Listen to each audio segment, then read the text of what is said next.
Derby Manchester yang berlangsung di Liga Premier Inggris untuk pekan ke-22 berlangsung sengit, jual beli serangan, dan akhirnya Setan Merah atau The Red Devils di depan publik sendiri di Old Trafford mengalahkan musuh bebuyutan mereka, tetangga mereka, The Citizens Manchester City dengan 2-0 clean sheet. 2 gol dibuat oleh Bryan Mbeumo dan Patrick Dorgu, semua di babak kedua, dan gol lahir itu dengan sebuah upaya yang luar biasa dibangun oleh anak-anak MU, berawal dari serangan balik yang juga dilakukan oleh Mbeumo bekerja sama dengan Fernandes. Fernandes kemudian mendekati kotak penalti dan memberikan umpan sangat terukuran pas ke arah Mbeumo untuk menaklukkan Donnarumma, penjaga gawang dari City. Gol kedua juga berawal dari sisi kanan pertahanan sebelah kiri MU, dilakukan penetrasi ke dalam oleh Cunha, dan akhirnya Cunha masuk babak kedua itu memberikan umpan yang disambut dengan tepat oleh Patrick Dorgu.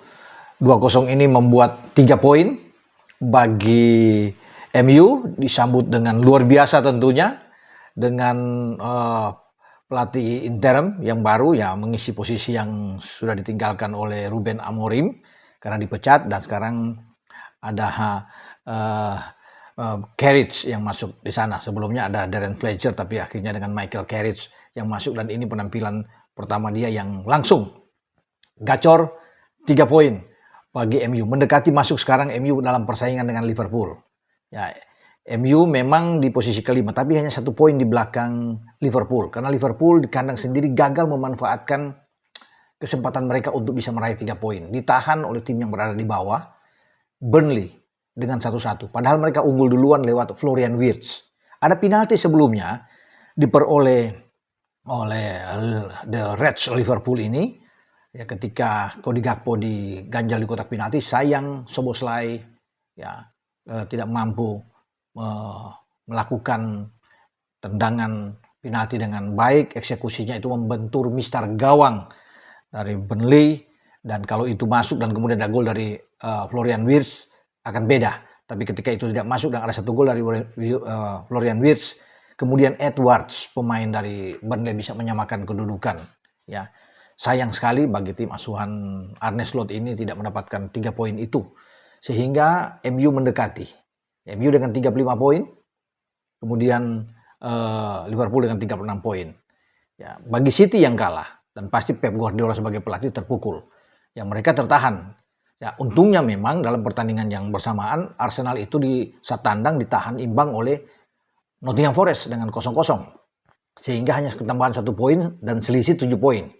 Kalau sampai Arsenal menang, Arsenal akan menjauh dengan 9 poin, dan ini akan lebih sulit bagi City untuk bisa mengejar. Sekarang City posisi dengan 43 poin, ya Arsenal dengan 50 poin.